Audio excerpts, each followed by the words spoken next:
Eschatology. Most of us know the standard 7-year model, right? It's literally the baseline for generations of theology. It's the timeline almost everyone focuses on. But what if that traditional 7-year structure was really only half the picture? Today, we are diving deep into a highly specific, totally intricate theological framework that completely reimagines what we thought we knew about traditional eschatology.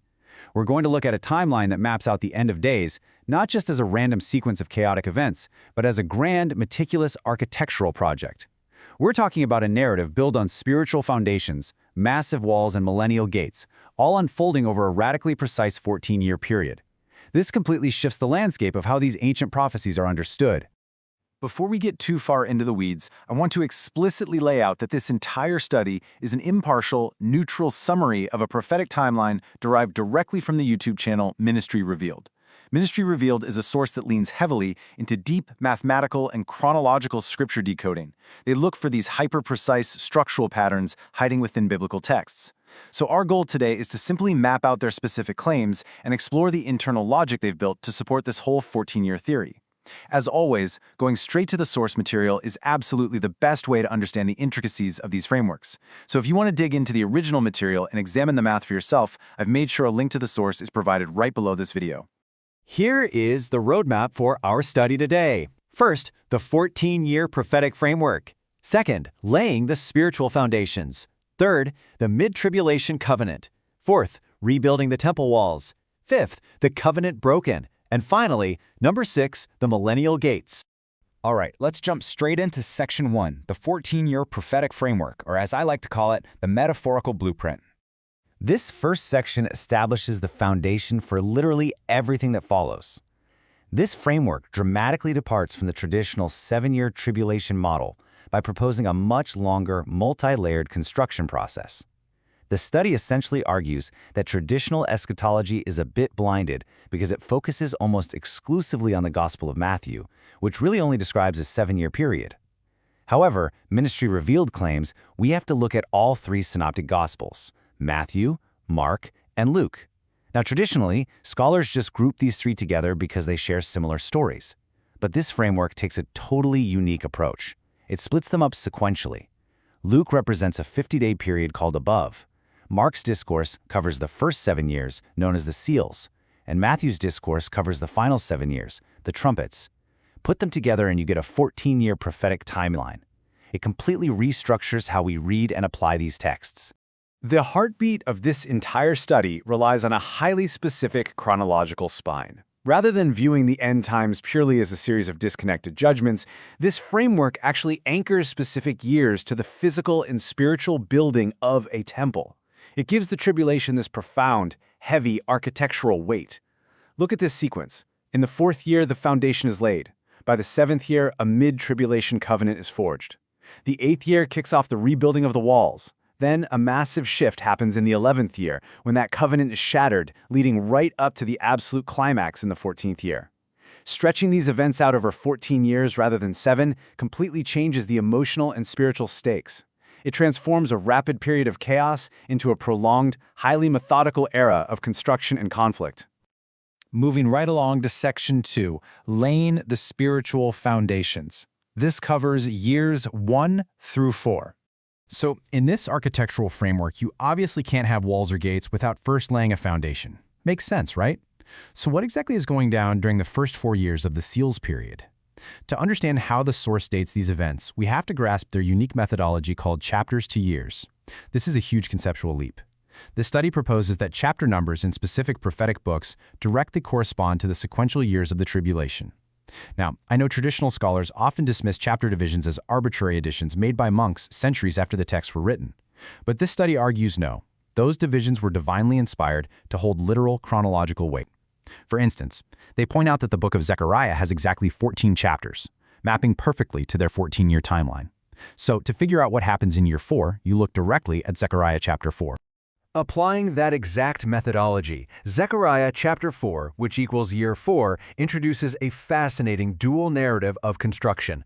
On one hand, you have a physical foundation for a temple in Jerusalem being laid by a modern-day figure acting as Zerubbabel. For a little context, the historical figure of Zerubbabel actually led the rebuilding of the ancient temple after the Babylonian exile, which is why the source claims a modern equivalent will step into this exact prophetic role. But simultaneously, there is a spiritual foundation being laid. The source links this to Revelation 21, where the foundations of the New Jerusalem are explicitly named after the 12 apostles. Because of this, the study argues that an end-times apostolic group is actively working during these first 4 years to lay the invisible spiritual groundwork right alongside the physical stones being placed in Jerusalem. That brings us to Section 3, the Mid-Tribulation Covenant, spanning years 6 and 7. As this timeline approaches the end of the 6th year and rolls into the 7th, the study claims a massive, literal, world-altering turning point occurs. The source takes a famous prophetic moment from Daniel chapter 2, where a stone cut without hands smashes a statue and becomes a great mountain, and completely reinterprets it. Mainstream scholars usually position this great mountain as Christ's physical return to earth at the very end of the tribulation, but Ministry Revealed places this event precisely in the middle of their timeline. They argue that the Lord arrives not by stepping foot on the Mount of Olives just yet, but by appearing in the clouds with heavenly Mount Zion, literally bringing paradise into Earth's atmosphere mid-tribulation to defeat the beast and rescue a great multitude. Let's systematically break down this sequence, because it's pretty dense. First, at the exact end of year 6, the beast and 10 kings are utterly defeated by this shocking heavenly arrival. Next, a mid-tribulation great multitude is gathered up and taken to this hovering paradise. And finally, the sheer visual shock of this heavenly mountain terrifies the surviving world into submission. This brings us to Revelation 8:1, which mentions silence in heaven for about half an hour. The source interprets this not as a literal celestial quiet up in the sky, but as a period of profound geopolitical peace on earth. It represents a sweeping new peace covenant made specifically with natural Israel and Judah, right smack in the middle of the timeline. The idea that a cosmic silence actually equates to an earthly peace treaty is a truly fascinating interpretation that completely defines this 7th year. Okay, Section 4, Rebuilding the Temple Walls. We are now in years 8 through 11. So with this unprecedented, awe-inspired peace covenant in place, the timeline shifts from the seals phase to the trumpets phase. Architecturally, our focus moves from the foundation up to the walls. And this is where we meet a highly debated group, the 144,000.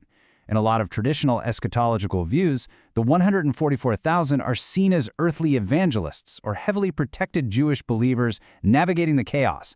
But this study flips that. They claim that because heavenly Mount Zion has now arrived on earth, the 144,000 are actually standing on it alongside the Lamb. And they are given a highly structural architectural role. If the apostles were the foundational stones, the 144,000 represent the literal spiritual walls. They are the earthly workers specifically designated for this second phase, going out to work during the trumpet judgments. Let's dive into the textual evidence the source uses here, because it gets incredibly specific. While natural Israel and Judah are physically rebuilding the structural walls in Jerusalem over roughly 3.5 years, the spiritual walls are simultaneously being built by the 144,000. Remembering that chapters to years concept we unpacked earlier, the study points out that Ezekiel chapter 41 corresponds exactly to the 8th year of their timeline, the exact start of the trumpet phase. And fascinatingly, the word wall appears exactly 9 times in that specific chapter. To Ministry Revealed, this isn't just a quirky coincidence, it is an absolute mathematical prophetic confirmation that year 8 is the designated time for the massive project of wall building to begin.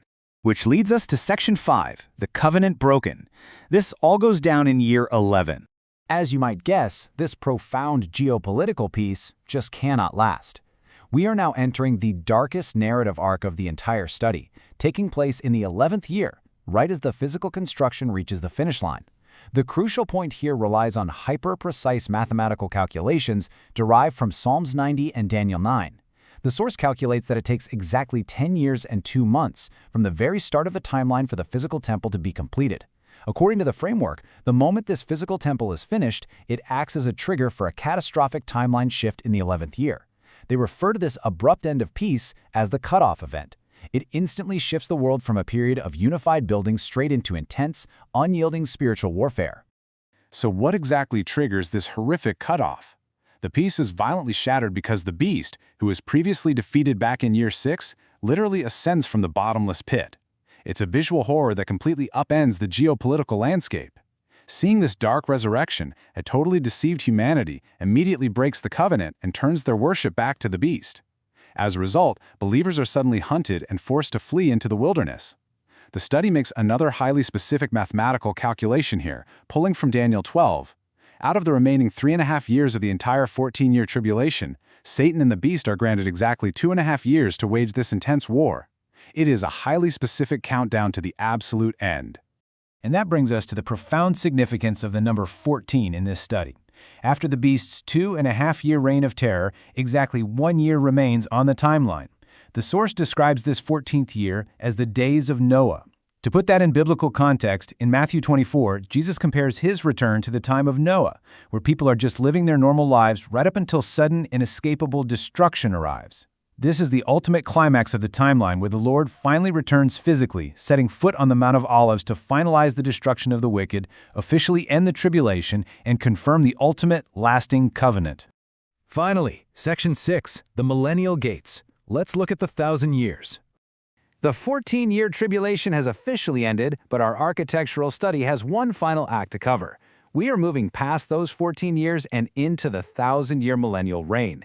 This matrix is where everything neatly categorizes together. Look at how perfectly the ministry-revealed framework aligns the architectural elements of the Holy City with both the biblical texts and the worker groups. The foundations map to the Gospel of John and the End Times Apostles. The walls map to the Gospel of Mark and the 144,000. And finally, the gates map to the Gospel of Matthew and the 12 tribes of Israel, who now step into their role as the spiritual entry points during the millennial reign. But you might be wondering, why specifically the 12 tribes serving as gates? Well, the source explains this by looking directly at ancient biblical law. In ancient Israel, a jubilee was a massive reset that happened every 50 years. It was a time of total rest, forgiveness of all debts, and the return of ancestral property. The study argues that year 14 isn't just the end of the tribulation, it's the exact culmination of a 49-year jubilee cycle. That's 7 times 7. Therefore, the millennial reign that follows is literally the Jubilee land inheritance happening on a global scale. Turning back to their chapters to years theory, they note that Ezekiel chapter 48, the final chapter of the book, details the land being divided among the tribes. During this 1,000-year Jubilee period, the tribes act as literal and spiritual gates, teaching the surviving nations the righteous ways of the Lord. I really want to slow down and pause here for a moment, because the study concludes its vast architectural blueprint by focusing on the very last verse of Ezekiel 48, and the name of the city from that day shall be, "The Lord is there." This is the capstone of their entire 14-year timeline. Think about it. The physical building project, with all its intense mathematics, prophecies, and construction timelines, ultimately culminates in a purely spiritual reality. The foundations have been laid by the apostles, the walls were built by the 144,000, and the gates are finally opened by the 12 tribes. Everything is finally in its right place, and the presence of the Lord is permanently established on earth.